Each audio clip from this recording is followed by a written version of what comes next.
All right, Mopar people, welcome back to the channel. I'm just Mopar Joe. Today we're working back on our Nightmare 1968 Dodge Charger. Hopefully you found the playlist for this and went all the way back to the beginning. I've got the quarters put on, everything's on. Last time I was here, I was spraying Eastwood's rust encapsulator on a lot of the bare metal spots and stuff to keep rust from coming back through that after I totally stripped it down to bare metal again. My top kind of has some issues from where it was pitted so badly before with the vinyl top. So we're going to spray some feather fill today. I got to run around. I actually want to block this top. I believe they want 180 to 220. So my goal is to take the least amount of my encapsulator off. I'll feather fill right over the top of that. It'll be just fine and wonderful. And the top should basically be ready to block after that. So I'm looking forward to that. I know my quarters are, they're pretty straight. They're brand new, but they're still going to need love at some point. My deck lid, I got a lot done on it. I'll show you it here in a minute. And we'll get as much done as we can with a little bit of time that we've got. So it's ugly right now, but it will get better, I promise. I had to weld my little patch panels in here. There was actually just a seam spot that was going to be exposed. Patch panels welded in. Fiber all light and a light coat. You can see it kind of shining through there. And then just one skim of filler for right now. I'm going to sand it off today. And whenever I feather fill my top, I'll probably bring it down to about right here. They don't want it on large bare metal spots. Like that's bare metal. I don't want to spray on that. So I'll probably tape this off to here where it'll tie in. Little stuff like this is why I'm feather filling this entire top. Also, it's going to tie all these little spots in together. So imagine having a coat of something land on this. It locks everything in and also seals off below. So I've already got encapsulator on here. I do see a few dents like here. That's probably too much for feather fill to get into. So I need to fill those before I spray my feather fill here in just a few minutes. I also had a spot there that was pitted up that never got wiped the other day. So I may go ahead and wipe those now so they can be curing and get their quick sand off. Other things like that. But the pitting down in here, seam sealer will cover some of that, but I'm not a big advocate of just slobbing that stuff in, a half-inch thick. I don't really like that. So I will make myself a tape line before I feather. Let me get this blocked off. I'll knock those spots off, block this thing, and we'll be back. Here's where I made it to. So I sanded on through here again. I had to treat that rust with a rust converter, so you'll see how it kind of has a purplish tint to it. That stuff, the more I sanded it, even through encapsulator or whatever, you could still see rust, so that meant I didn't get enough off previously. Remember, I had a little dent there and a little dent there. That's still a little bit low. I'm pretty sure my filler right now may take care of that. If not, then I'll give it a little wipe with spot putty later. I found a high here. I tapped him down some. I was high here, tapped him down some. And I went ahead and sanded to the edge of this quarter right here. So this whole quarter top, see those extreme scratches where from a while back whenever I was working the fiber all light, see how it's just barely peeking through there? Kind of the pinky looking red color. So when I spray today, I'm going to hit this whole top of this quarter. So it may just get one coat. The top needs a couple coats. Be sure everything's nice and blended there. Anywhere that there's bodywork, I'll do 2 coats. So there, this trunk lip here, I'll spray it. I have my tape line so that I can peel it off later and still be able to seam seal this stuff. I don't want any of that filler into the area where actual seam sealer goes. I got my trunk lid, so y'all haven't seen this in a while. Had a major dent right here. So I welded on, pulled it out, and welded the holes up. It had a bunch of holes in the back here. It's been a little while. Anyway, I know the lighting's bad. I did all that. I shot it in an encapsulator. I sanded that off last week. I shot a full couple coats of Nason's full epoxy on, F-U-L epoxy. Because I had, some cut throughs, whatever. I sanded that off again today. You can still see just little halos and whatever. So my filler of the day will land on this and give me it'll fill in these small spots. But this is sanded with 220 as is recommended on the can. We go down the other side, it's the same thing. And I'm not trying to hose stuff in here. Remember, everything inside there still has to get painted. So ignore my ugly masking job. I couldn't stand to just let the stuff fall in there. So at least this will give it something. I'm going to, same thing right here. I sanded that edge. This will get oversprayed. Doesn't matter. It has to be sanded off. But I'm going to put a couple of coats on here so whenever the trunk goes back on, I'll have a little bit more material to block this panel to that panel, which should be coming up pretty soon. Had a big high here, tapped him down, tapped down. That's better. But I blocked this. Everything's either 180 or 220. That's what they recommend. So I'll come all the way down to there, just like we talked about. And then on my top, I'll be able to fill in my little pits and all that stuff and blend our bodywork back in together.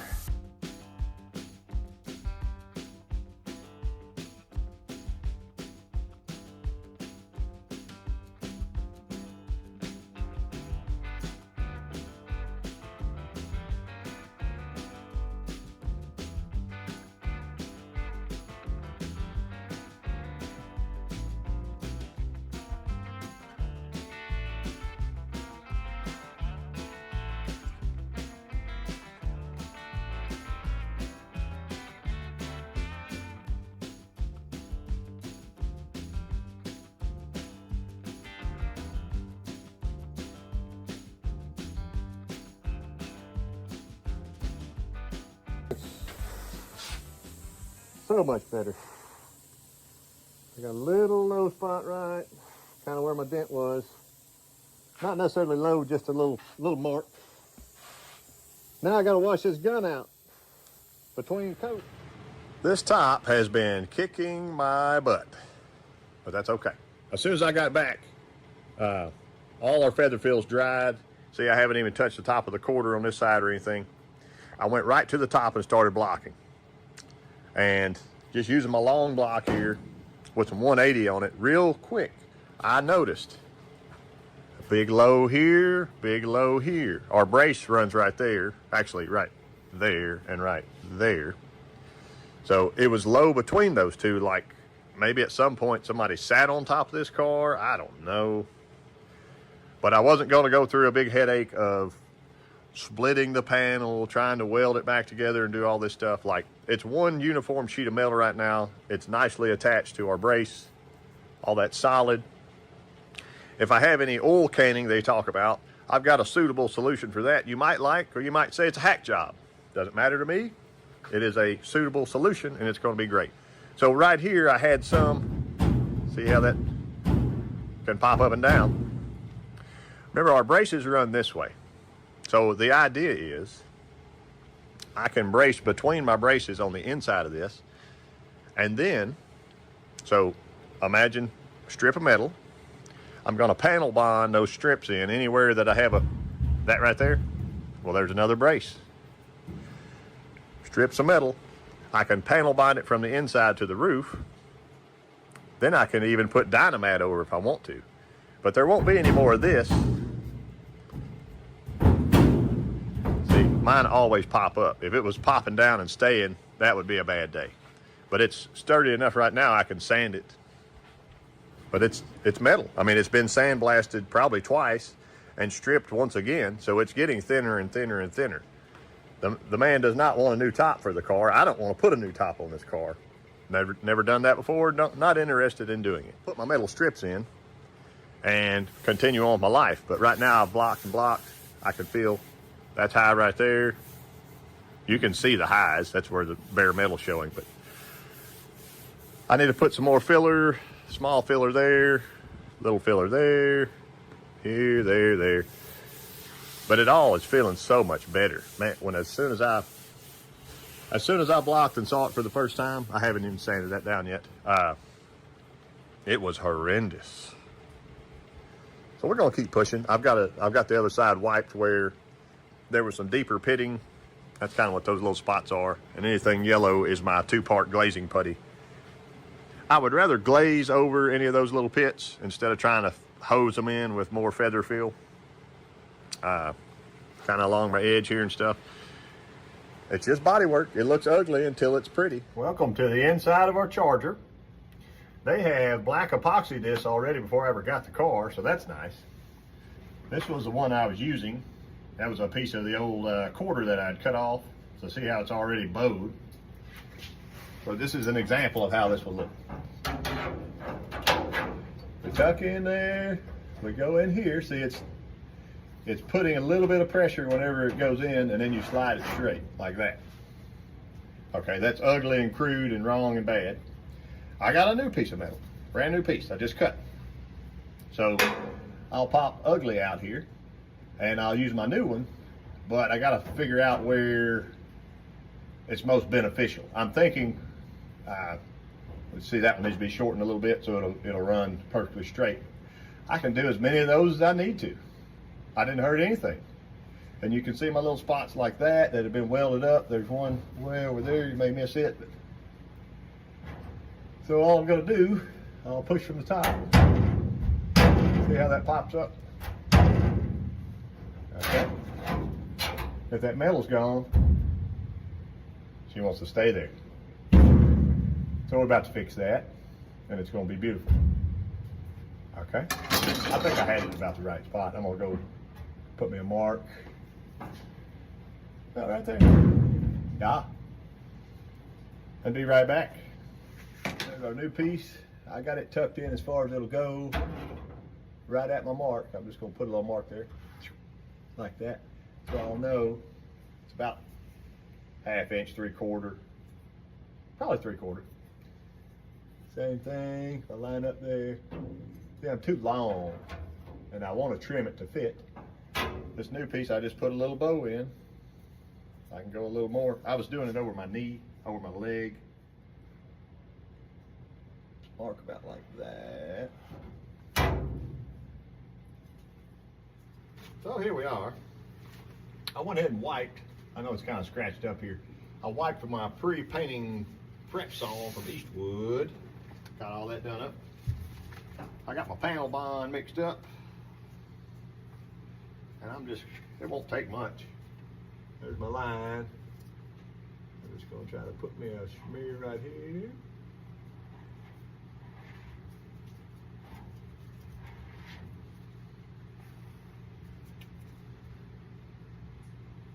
If I can do it in a straight line, good. If I can do it on this leading edge, when I pull the piece over, it's gonna drag the stuff. And I'll just do one at a time. You got a few minutes. Otherwise, it is hardened up.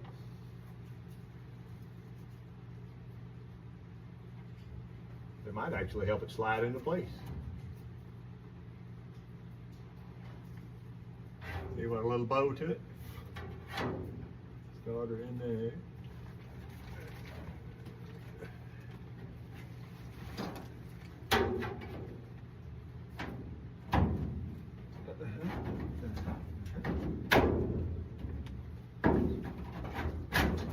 Right there. Stop. I go back and forth a little bit. Voila. Had a good little squish on this side whenever it came out. I'm going to leave that alone. I'm just barely off my mark. But it says 8 hours to completely dry. I think 30 minutes it is usable or handleable or whatever you call that. Number 2.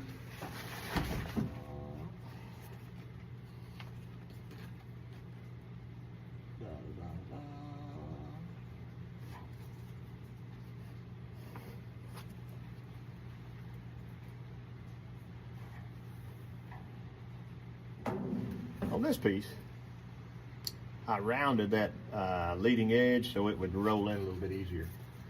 We'll see if it works.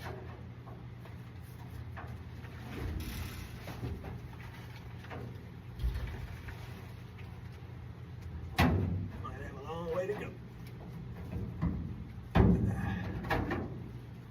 Oh, my glove. Let me get my my tapper.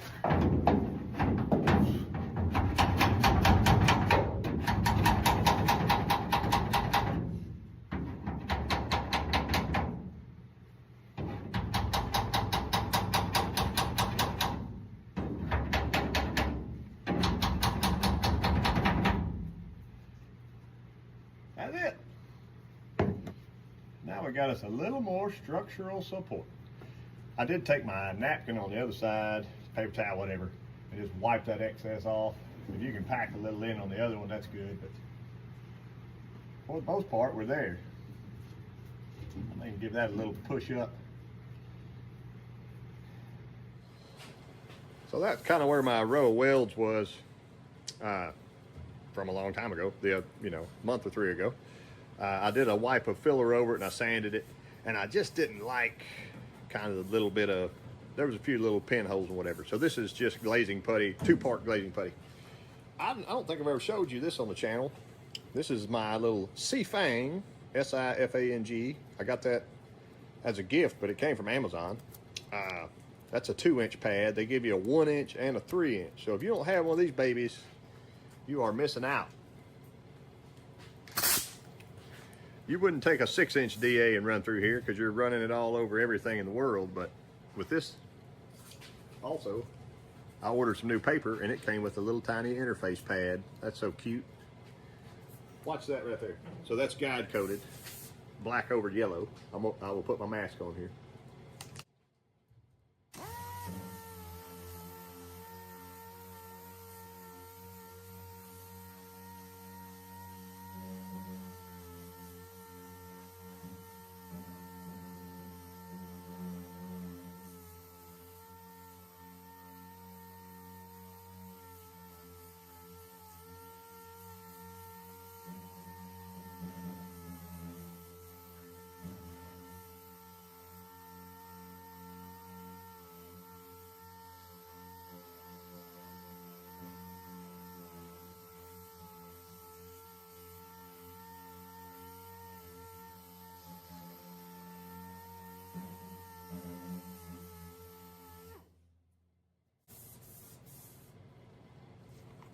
That's basically it.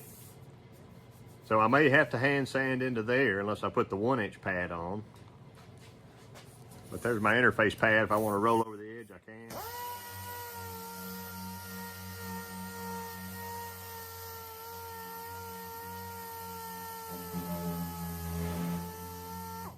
Blend the edge where it hits the actual metal.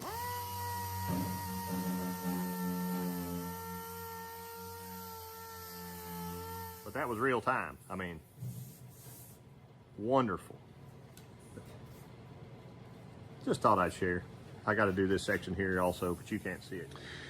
I got to finish making a plan for the day. I got about 2.5 or 3 more hours left. I do believe I can go around and finish sanding that kind of stuff through here, resand that, and then prime. So I'll just, maybe run my tape line or something here and prime our whole top again, Dutchman, which I'll sand with 180, and then this stuff here.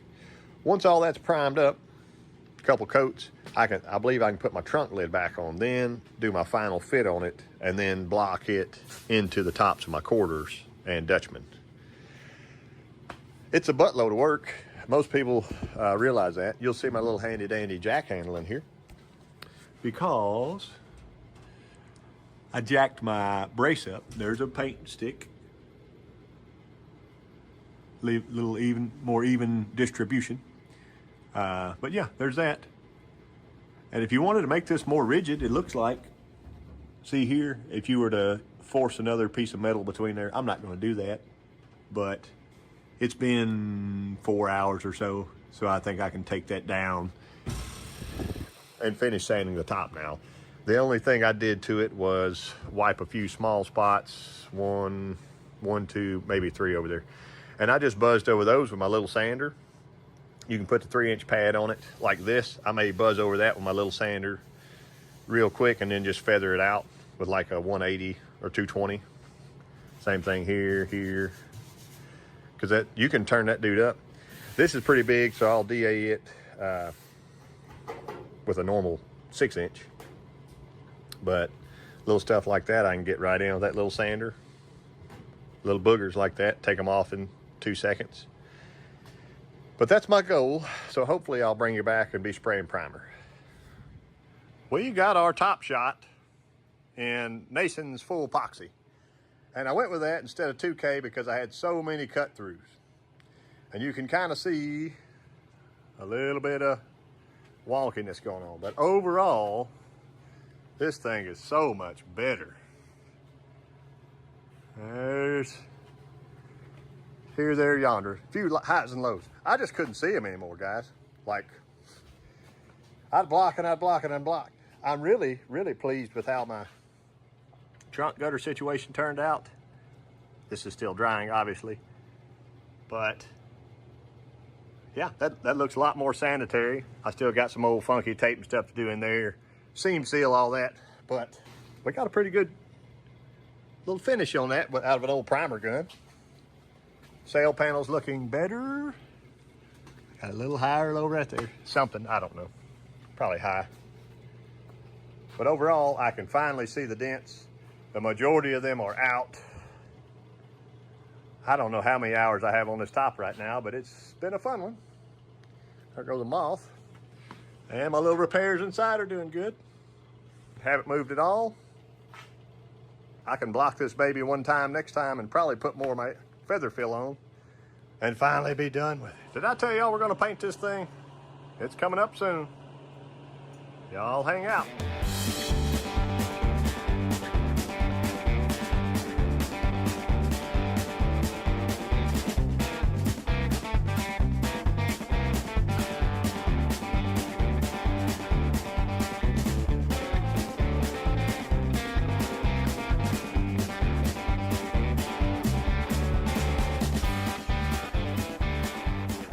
All right, Mopar people.